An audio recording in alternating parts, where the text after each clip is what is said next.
Here's the context for this. I've been thinking a lot about human exceptionalism. I wanted to speak with my friend Rachel about these certain topics, not only because I knew we're like-minded on these sorts of things, but because she always has insightful things to say. So we met up at the beach to talk. I hope you enjoy the sounds of nature and this glimpse into our philosophical conversation. Did you have more to say about the Inca, or can I run something by you? You can run something by me. I was, that same day, I talked to my professor, like I told you. And we talked about a little bit about, we talked about her studies and her monkey studies and all this. But we also touch a little on like human exceptionalism. And, I like to talk about that, like kind of our greed, and we're a little of a greedy species. That's how she put it, And then she sent me an article that was about that, human exceptionalism, and it was this guy citing bioethicists, people who study the ethics of like health and biological things, and a lot of them claim that like we are superior. We are superior because we have higher capabilities. We have a higher capacity for three things they talked about. They said agency, so like free will, like solidarity with our fellow species. Our relationships are very important to us. Taking care of each other is very important to us. And then welfare. We have a very high capacity for welfare, and that like we feel a lot. Our intelligence is very high, and so since we think so much, it takes more for us to feel satiated, because we think so many things, we want to do so many things that it takes more to complete us, to feel like we're living free, I guess, in a way. And so that's how they kind of justify putting us at the top of a hierarchy, over all the other organisms. And his point, and I agree, is that like that's not a justification. Those three things are not a justification. It's for the things that we do, and for putting us first before everything else. Because it's not even entirely true, in my opinion. I mean, what do you think? Just because I've said a lot, but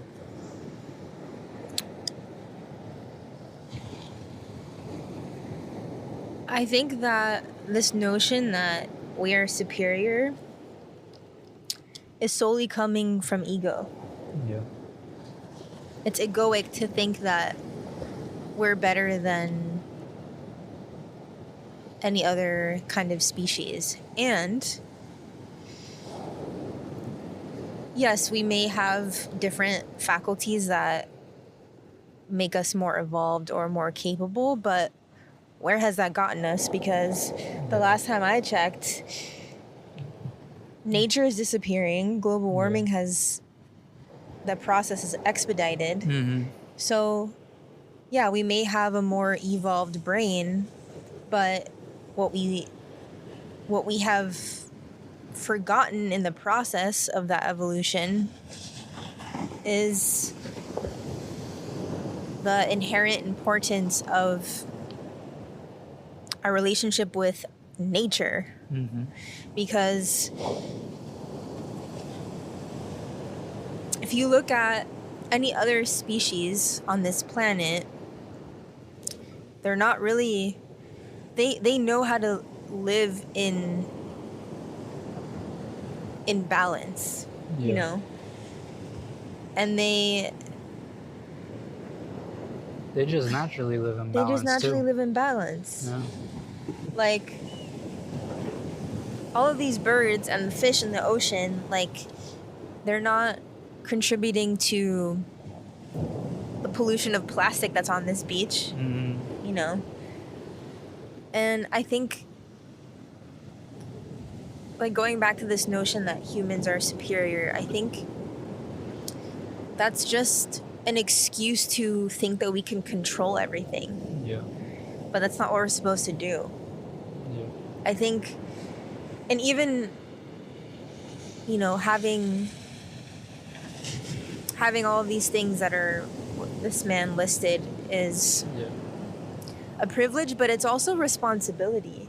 Yep. Because we know we have the capacity to destroy and literally eliminate ecosystems from us just being greedy and building. Yeah. You know, we're not really using it in the way that maybe was intended.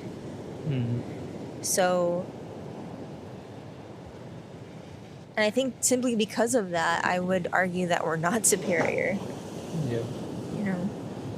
That's kind of where I stand on it too. That's and I wrote a little essay based on it, because I agree. Is like, if we're from many different viewpoints, from a results point of view, we're not the most evolved or the most civil or the most whatever you want to say. We're the species that is destroying everything. So from a results point of view, we're the ones that are out of whack. You know, we're the aberration. We're the ones that are the least capable of living in peace, or living sustainably, or, you know. So from that perspective, results driven, they're already wrong. Those ethicists or whatever. And then it kind of negates too, like, what all the other animals and the plants are capable of, like what they have been doing. Like, there are species that still are around that have outlasted us, that have been here longer than us. Yep. So if we're saying from a, ability to survive point of view too, we're not number one either. That's a good point. And also we're gonna extinct ourselves. Yep. So yeah, literally from our own doing. Yeah, exactly. From our own doing, which no other species, I don't think, does that or has done that. I think some have. Because some just get too overpopulated, and then they, like, let's say, because there's a lot of species that exist in just like one little spot. They might eat the whole vegetation, and then there might not be a rain that season, and then all of a sudden there's no plants for them the next year, and then they go all extinct. That happens. But for us, like, for how big we are, for how ingenious we are, and we say that we are, to just in, like, I mean, we've been around 2 million years, but what they say of, like, the civilized humans, like 10,000 years. And just in 10,000 years, we're gonna just extinct ourselves like that. It's not very smart. It's not very capable. It doesn't ring very capable or smart to me. Yeah. And when I was writing, I gave, like, different examples, like elephants. We already know elephants super smart. And the people that study them, they detail like how smart they are. They love each other. They stick in families, so if we say, like, that we're number one because of our relationships or our solidarity, like they put They it. also have the female is the lead. Yeah, like they have the matriarchs, matriarchs. exactly. Yeah. Which we don't do a lot of that. Maybe we No. should. We used to. Certain cultures. Certain cultures like ancient Europe before like Roman Empire took over everything. Yeah. There were matriarchal cultures. Yeah. With like very little, at least what I've read is these cultures, like there was no war, no violence. It was like peaceful communities. Yeah. No, and then there's something to it, in terms of like the energy and and also like if you're gonna have a leader in a community, like maybe it should be the person who birthed everybody, and not the person who didn't have to go through all that and doesn't have the same connection with the young people. Like it's just a fact. Fathers don't have the same connection to their kids as mothers do. Mm-hmm. It's just biological. Yeah. So there's something to that, Yeah. Yeah. Yeah, that's like I could go off on a tangent because that's a whole nother No, that's fine. topic. But that's fine. No, I was just gonna say too, like women are very intuitive, and I think that also gives them like a different perspective of things. Yeah. And they don't necessarily have that same desire or urge to control and conquer. Mm. I think naturally they're like peacemakers. Mm. Do you think it's more a definitive that like peacemaker, or do you think it's a scale thing? You think what do you that mean a scale? like women have lean more on the side of peace than war, instead of just like naturally women are peaceful, naturally men are combative or whatever?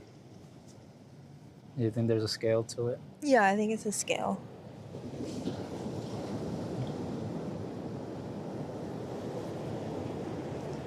Did you know that elephants they have like they do burials, like they I didn't know that. like when somebody dies and they're herd. I don't think they're called herds. I think they're called something else, but like they have been like there's plenty of documentation, like the whole group will come and pay respects, analyze the body, see if they're actually breathing, if they're alive or not, but they assess very quickly, obviously they're not alive.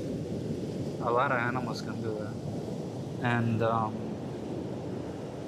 and then the elephants most close to the deceased, like they will often cover them with vegetation, with dirt, and then stay like the whole herd will disperse after a while, but then let's say the mother of a child, they will stay there for hours. Mm. And sometimes even not necessarily leave them right there, they'll carry them and continue going. Wow. Because it's family, is like there's a connection, there's a very strong connection. Mm-hmm. And they've been also documented of wherever they leave them and let's say bury them, they will come back. Really? They will come back. Wow. Each migration and past that point, they will come back to that exact point and examine the bones, stay there for a little while, and then go on their way. That's what we do. Yeah. Wow. That's amazing.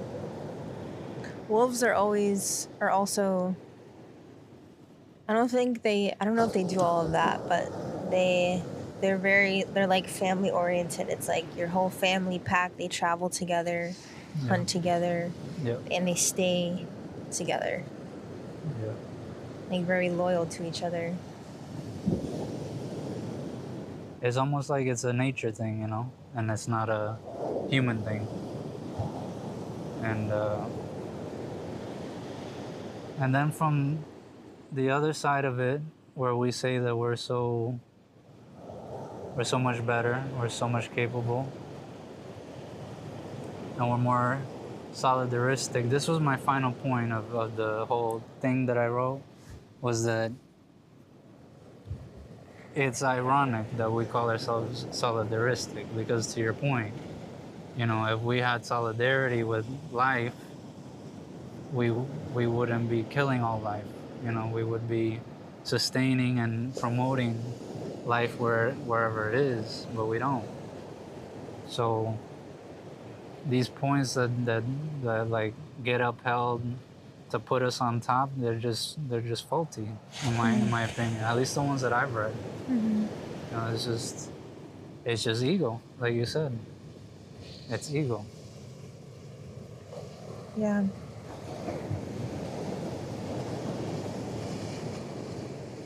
I would say too, the people that believe that they're blind to the intelligence of like nature itself, you know. Yeah. And of the way, like the way that the natural world works. And we're just a part of it. We're not. Yep. We're not like in a hierarchy.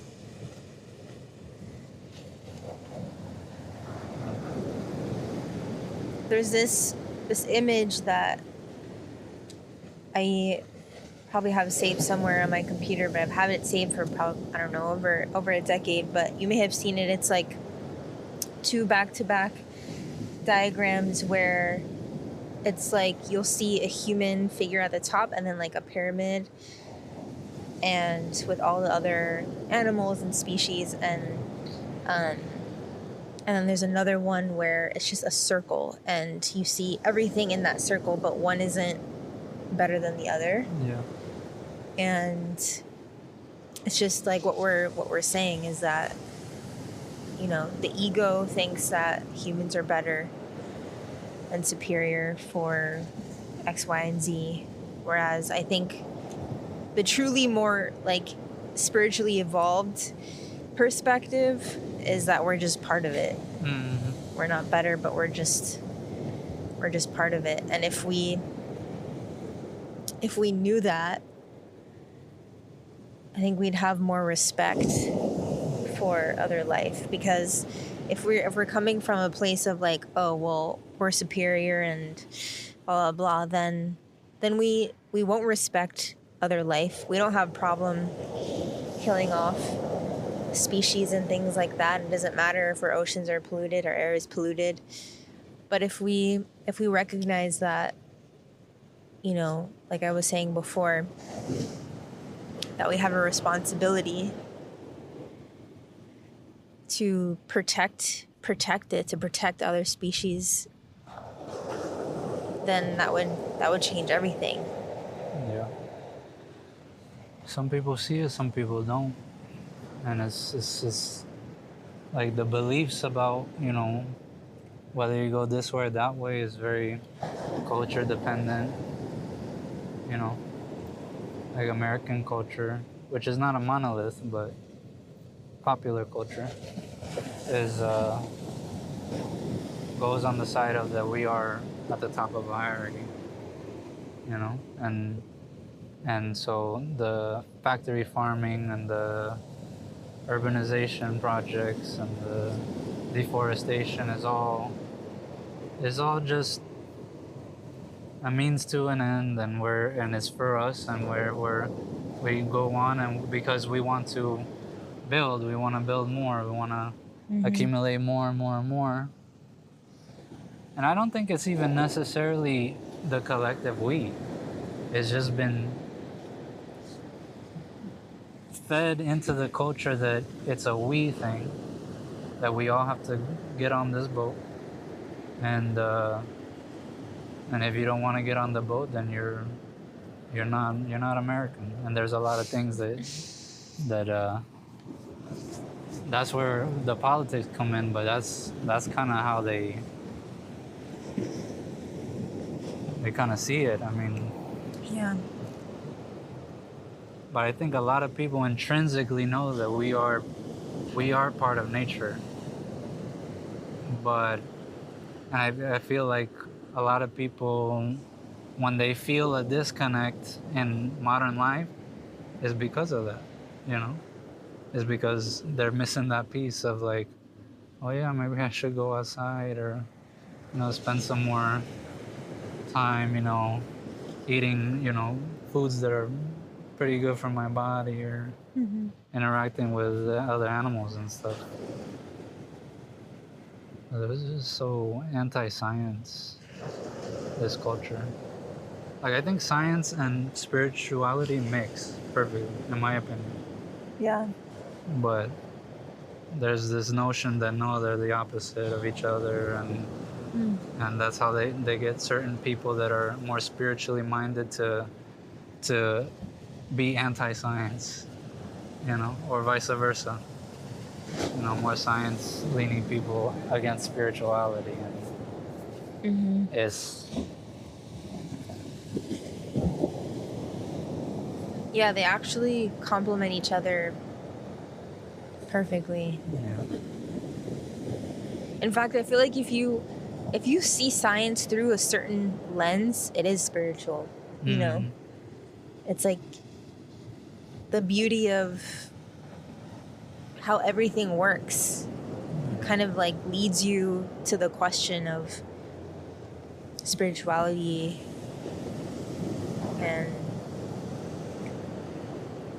yeah, just kind of like that higher thinking and asking the questions about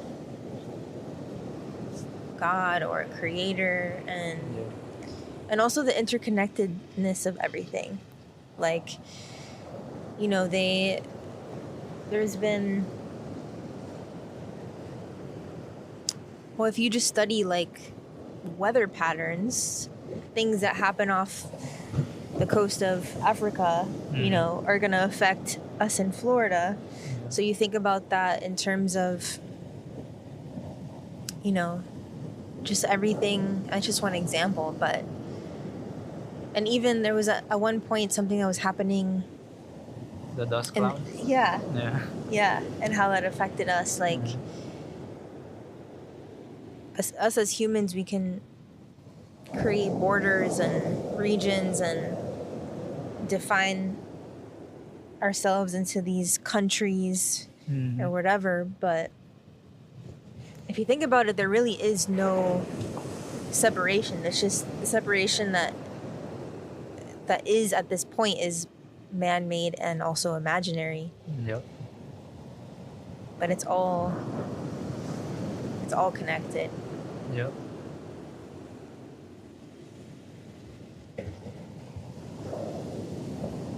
Have you seen that? I forgot the experiment, but there was like an experiment done where these scientists were like watching these atoms or these particles do their thing, and we're trying to prove some theory.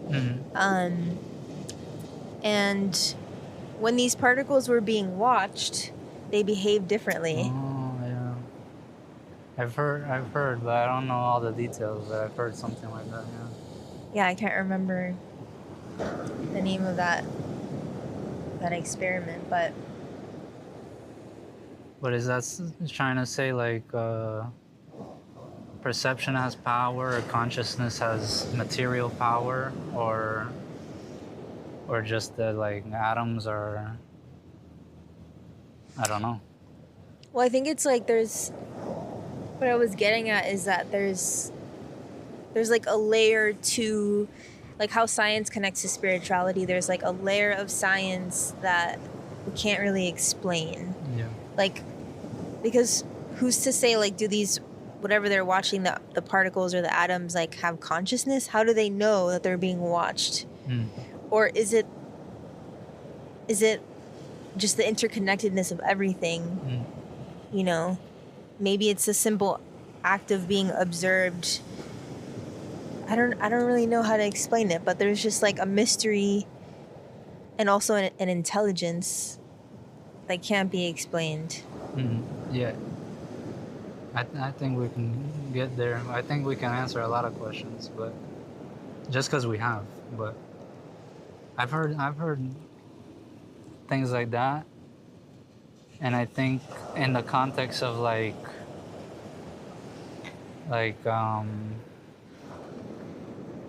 because okay, if they act this different way from when we observe them than not, then the deduction is that our observing is what is the difference. That's the difference, right? And what is our observing is our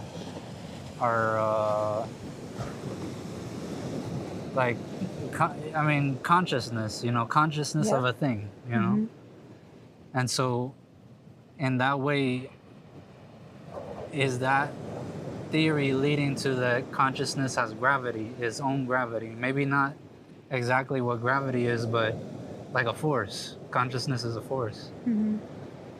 Maybe. I think so. I think so. That's where the spirituality comes in. We're not the only ones with consciousness. All the other animals have levels of consciousness as well. Plants have levels of consciousness. Yeah. And then there's stuff that we haven't even studied, all the other materials in the universe that we don't understand, how everything works. It's just our ego that says that we do, but we have no idea. I think we can do our best and try to understand. Yeah. Wait, there's this, I don't know if this is true. I don't even know if I should. Oh, never mind, I won't mention it. Does it pertain to, if it's interesting, say it. Pertains to like consciousness and spirituality. There was I don't know how they did this experiment, so that's why I'm like, how did they actually, I was reading about it, but I'm like, how did they actually track this? Yeah. That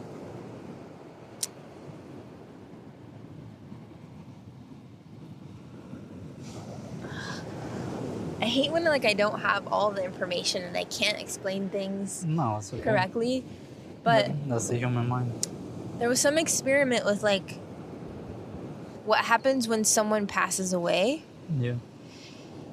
And there was some kind of technology that could pick up on energy or something like that. And how this energy left the body as the person passed away. Yeah. And then after I don't know how long, they somehow could track where this energy went. And it was in a different galaxy. What? Now that part is whoa, okay, how would you even track that? But I guarantee that. That's why I'm I was so fascinated when I read that, but I was but how could they track something so subtle as your soul or your spirit or your energy, whatever it is that leaves your body when you die? Yeah. But it also kind of confirmed what I believe. So in some way I was yeah, that makes sense. That some part of us, the fact that we are we're in a body right now, right? Whether that's my spirit or whatever it is that we are actually made out of, is giving life to this body. It's not the body doing it on its own, right? Because if my spirit wasn't inside of this body, it would just be lifeless. So if we go by one of the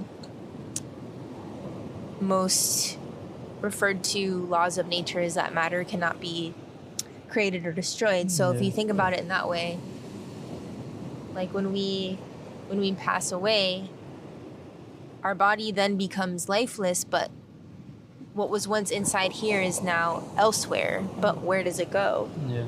You know, and I think that's where religion has helped to give answers to that, but it's also like not definitive. Yeah. So yeah, it's just interesting. Definitely. Interesting I to think about. I wouldn't be surprised, you know, if somebody's when they die, their energy ends up in a different galaxy. I mean, I don't know that it would be instantaneous, but No, I think they were tracking it over a period of time. I don't know. yeah. I don't remember how long. I mean, it makes sense because I mean everything gets recycled, just you know. But the energy that's within us, you know, is like, no, yeah, that's something metaphysical that I think has probably been studied, and some people have a better grasp on it than us. But I mean, Do you ever feel? And all this conversation has taken like so many segues, but do you ever feel like limited being a human? And like being on Earth? I don't think I ever think of it that way in terms of limited, but I do have these visions of like, yeah, I would like to be able to get to another or see another world. Or yeah, I'd like to be able to fly, you know, or to do, you know, whatever. Like, I think I've told you this before. If I could, I would want to try immortality. I would, because I'm that curious. Like, I just want to know about and experience everything. But I know that the human part of me will go crazy. Yeah. You know, some part will be satiated and another part would go crazy. Because we just our consciousness is not used to that. Is not used to life being in that form. Eternal form is just something out of our realm. But we are eternal through the energy cycle, through the energy some part recycling. Of us is eternal. Exactly. Want any fruit? Oh yes. Thank you. Yeah. What were you thinking when you asked that question of being limited by being human? Because I feel that way a lot.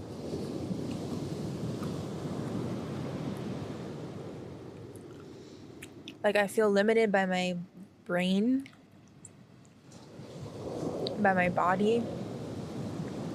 But I think it's because some part of me knows that another part of me has no limitations. And I think also like, I don't know, I just get stuck in the day-to-day. And I just feel like it just becomes so mundane that I'm like, what are we actually here for? Like we're not meant to just be stuck in this like hamster wheel of life. But so many of us are. Most of us. And even those of us that are conscious enough to recognize that, like us, we still have to participate in it to a certain degree to survive, because that's how it's set up. But yeah.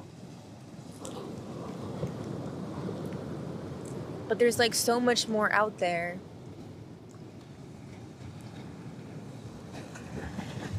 Or actually what I should say is there's so much more within us that we've forgotten.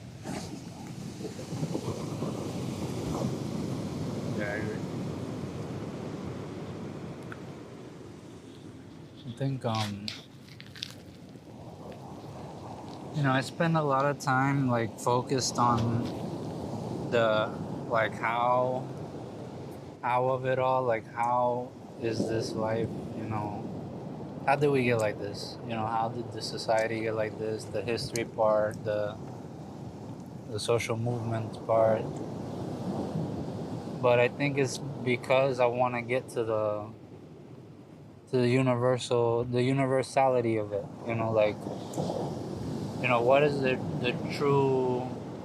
I don't think there's necessarily a true purpose for humans. I mean, I think that we're capable of a lot of different things, but that there's a specific purpose for us is,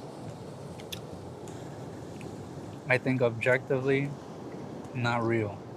Subjectively, everybody can decide their own purpose. That's what I was gonna say. I feel like it's individual. Do you believe that we reincarnate? And that our energy gets recycled. Yeah. Yeah.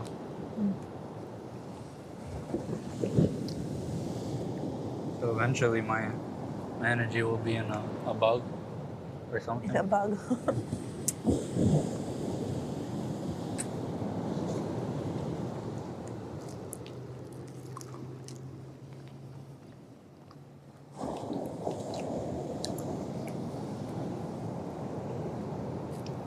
But I think that understanding of like how we got here is very good for the psyche of like rationalizing.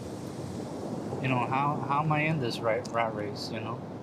Like why was I born into this? Why is life like this? Can it be more?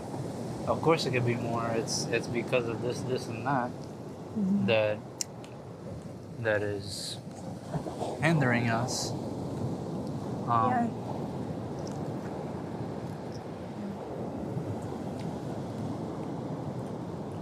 The bad thing is that like we don't know as much as we ought to know about our own history in a lot of different ways. Like some of us know that we lived more communally back in the day, that we were more tribal, that we were more located in certain areas and not just everywhere,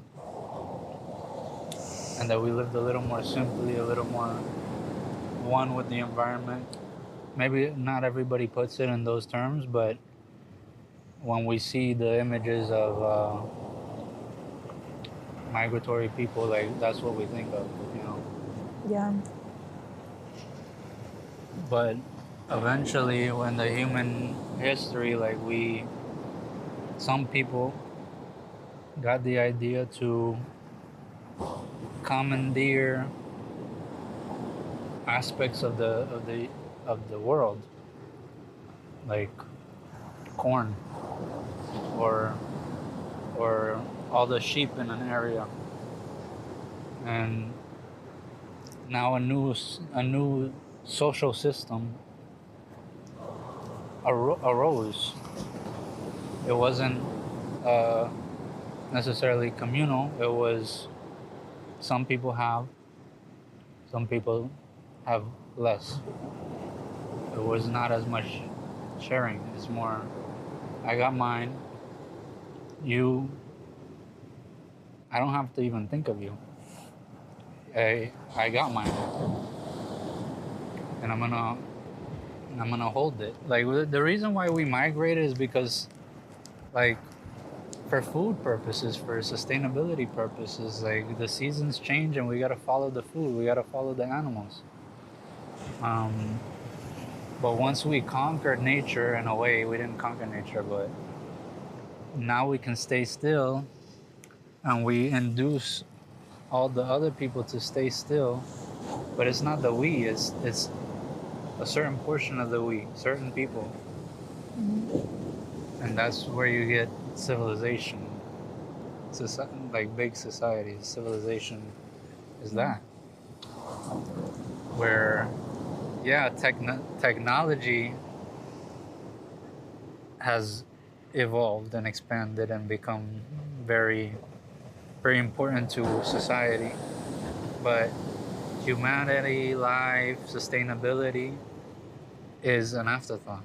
Is more accumulation and and ingenuity, like, but not for ingenuity's sake, for a purpose. It's a means to an end. Yeah. And we still live in that. Like we're in the ultra version of that now. Yeah. So it makes sense how we got to the place that we are. But that's why I like the other way of seeing it, of like, no, yeah, we can be modern, we can be take advantage of certain technologies, but let's think about the purpose.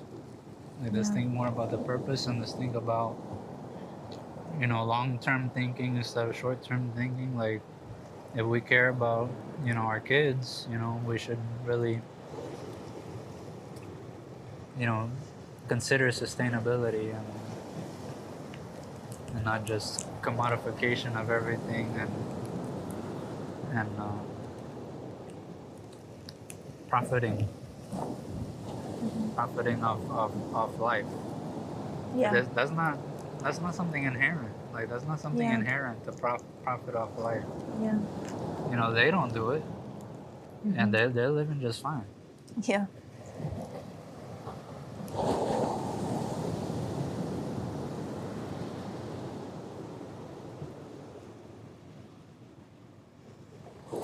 I started to watch a documentary the other day about the history of food. And literally everything that we eat today is a result of, like what you were saying, going from being migratory people, because that's what all animals did, and then naturally becoming like hunter-gatherers and finding food along the way. Yeah. We discovered a way that we didn't have to do that. And we could just grow food where we lived, And so now everything literally that we eat today is like a result from all of those decisions and choices of generations and generations that essentially I think they were just trying to make their life easier, because it's like, rather than wondering where their next meal is going to come from, they discovered that, if I save this handful of seeds from this wheat plant, I save it and then I toss it over here, then I know next season that's where it's going to grow, But that's also where I feel like all of our problems came from. Like, I mean, yes, it gave us so many positives, like the ability to like better survival rate, because we were better fed and all of that, and evolution of culture and societies and things like that. But sometimes I wonder, like, what would have happened if we still were living in the way that our like ancient ancestors were. Yeah. Because there definitely wouldn't be plastic, here. Yeah. But also, like, I don't know. Even the rise of cavities, I was listening to that same documentary. Cavities were like never a thing, but as we started consuming more grain and more starch, which is essentially sugar, when it breaks down in the body, it's the same molecule. It's just carbohydrates. And that wasn't good for our teeth.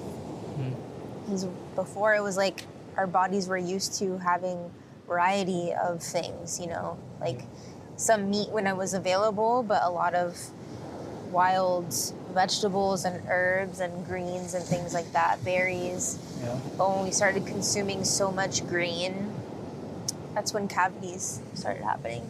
I believe it. Makes sense.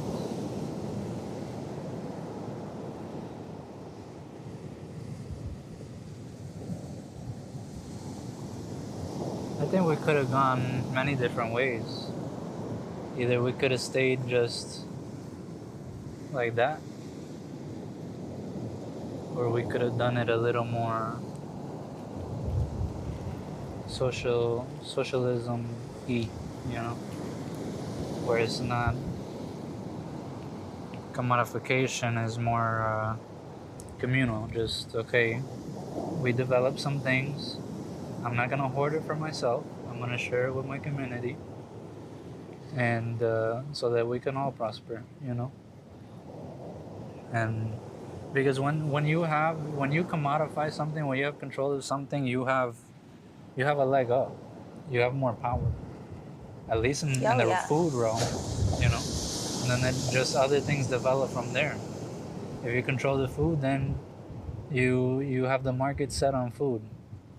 Then everybody has to trade with you to get a little piece of the food. Now you can use the things that you're accumulating with the food, or the traded products to you, to move that into real estate, And that's how you get kingdoms arising and all that. Mm-hmm.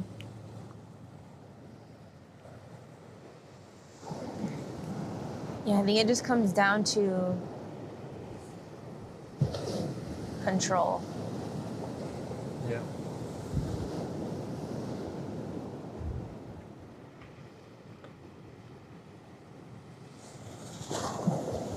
Yeah.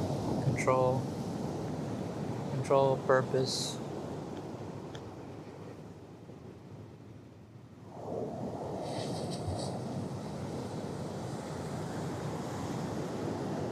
You know what some people say? They say that it's just intrinsic. It's just our human nature to be greedy and to go that way, and that it's just, it couldn't have happened any other way. We're just like that.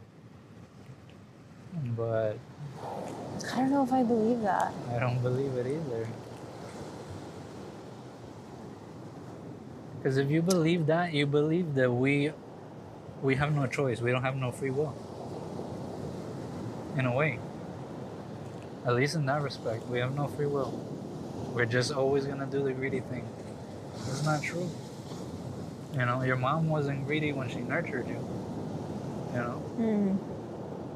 It's very human to be selfless as well. Yeah. But a lot of people in history and politics or science or spirituality or whatever realm you want to call it, they maintain that no, we're greedy by nature, and that's why you have to surrender to the capitalism, or you gotta surrender to the God because He knows better, and you're born with sin. Mm-hmm. But I don't necessarily agree with that. Just because we have the capacity to be something doesn't mean that we have to be that way. Exactly. Like, we have the capacity to be violent, but it doesn't mean that all of us in every situation are going to be violent. And I also wonder, like, if greed came from survival initially. I mean, I'm just thinking about, like, in terms of, maybe there was, if we were used to there being like a shortage of food, maybe humans were saying, well, we need to eat all of this now and not save any because we don't know when our next meal is, you know? But then I wonder if, like, from that place of doubt, of like, or uncertainty, then came like, how do I explain this?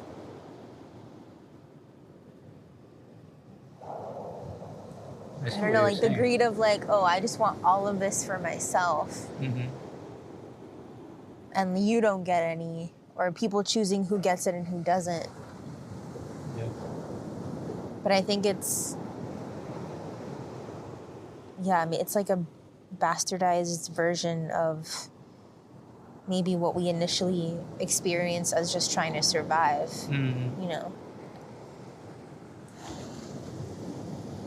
I definitely see what you're saying, because there is an aspect of like when we're out there, just in the elements, forget the modernity back in the day, like,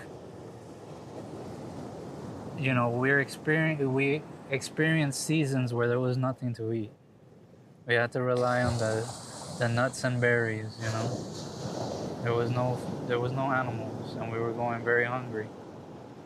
And so, I could see that, in a certain respect, for like human survival, if a human or a group came upon like a whole grove of like, oh snap, there's bunnies all over the place and there's carrots all over the place. We're gonna hoard this all to ourselves. We're gonna eat all this, and we're not gonna tell the tribe that we cross paths with around the way that it's here. Yeah, we're gonna gatekeep. Yeah. This, yeah. Because of desperation. At that point, you know, it's almost desperation. But that was before we knew that we can just grow those things for ourselves and all that type of stuff. Mm-hmm. Once the knowledge comes that, oh yeah, well, we can do this in a sustainable way where we can actually feed everybody, that's where the modern greed comes in. I think it's a variation, like you said, of like, is no longer just desperation. It's evolved into something else. Yeah, modern greed, I guess. Maybe greed didn't exist in the same form back then. Yeah.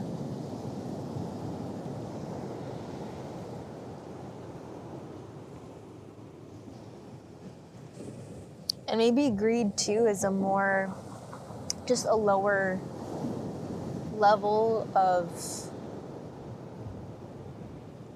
behavior, like of human behavior. And when you think about like empathy and caring about others and, you know, saving this amount of food so someone else can eat, like having that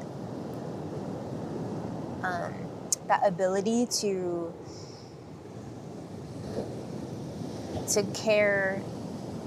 care for others that are not, it's not just yourself. Yeah. And maybe even for people that are outside of your tribe. Yeah.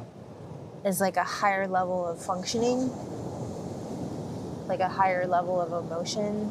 Mm-hmm. Whereas maybe greed is like more primal.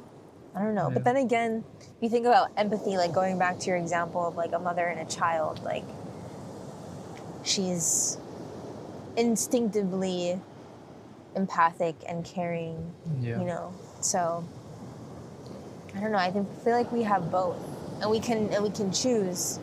Yeah. We can choose if we want to be greedy, or we can choose if we're empathic. Yeah. I kind of agree with you in terms of in terms of maybe greed is a little more simple than empathy, because maybe even in terms of energy expended, because to be greedy is just like, all you know really is yourself and your perspective. So to be greedy, to see, you know, an M&M and want it for yourself, it's like so instinctual. Grab it, it's mine. All I know is me. But it takes a little more energy to think, well, there's another person right here, I care about them, they're more hungry than me, maybe they should have it. You know? And so, you know, greed in that way, comparing those two is a little, I think it does take a little less energy. It's just more reflexive, you know? It's more automatic. Yeah. Mm-hmm. Yeah.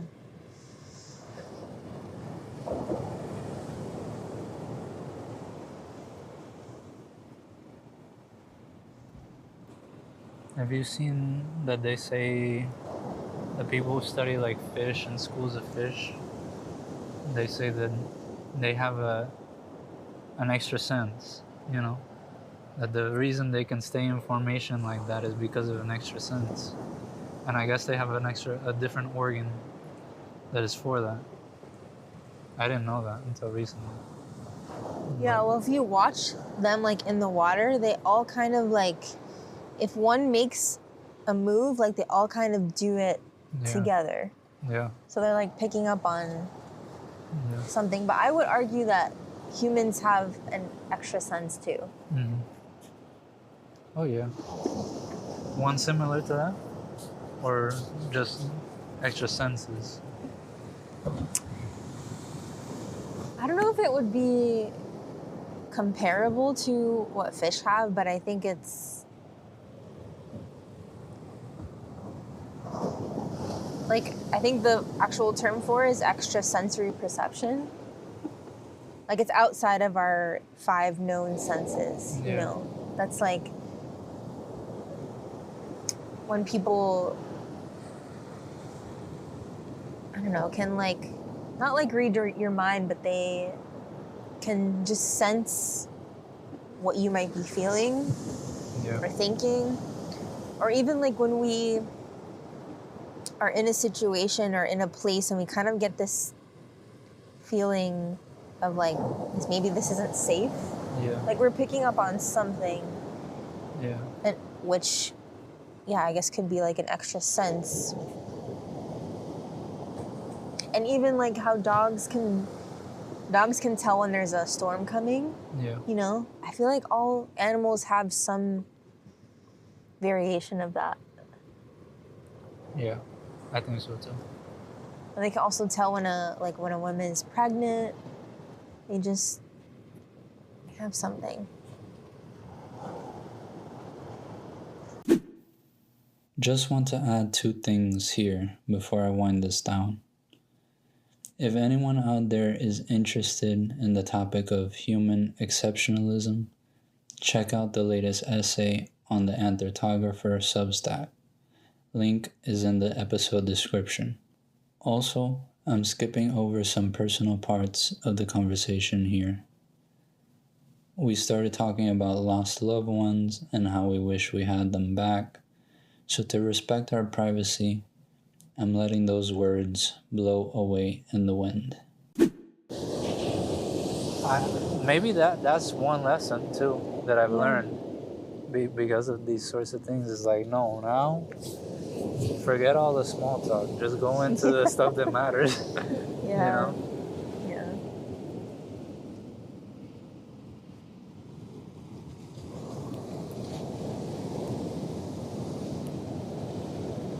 Most people aren't like that though. Yeah. I feel like deep conversations scare them. Yeah. I think also like something that I've become aware of is like people, and I think I was one of these people too, that like didn't really fully understand like how precious time is. Yeah. And to like make the most of our time here with the people that we love. I feel like a lot of people are like sleeping. They're like, they don't recognize how precious time is. And like that's one thing you never get back, is time.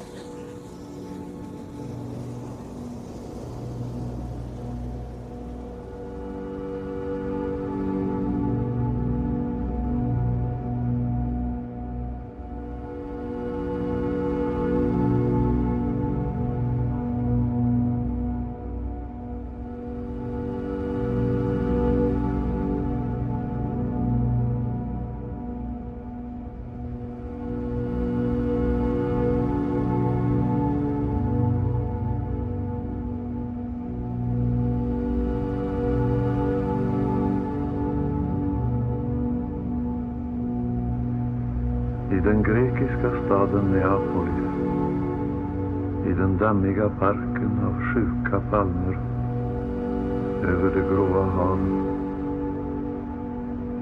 fyllt av dolda färger och skeppsbrott, den tysta världens museum.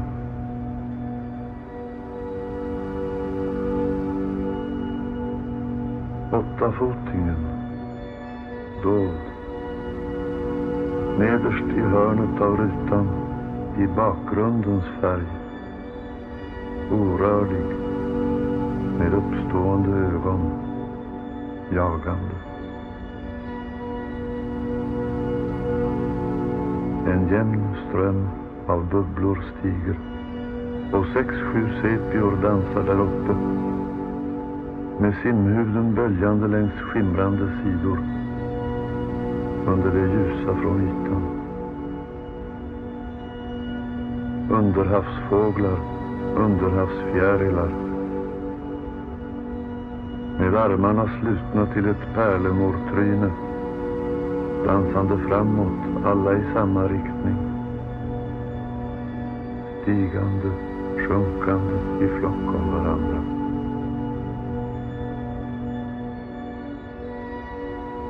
Med ögonen njutningsrikt halvslutna, sepior med fladdrande simhudsflikar, ständigt bytande plats med sina likar, högre, lägre. Jag vet vad det leker.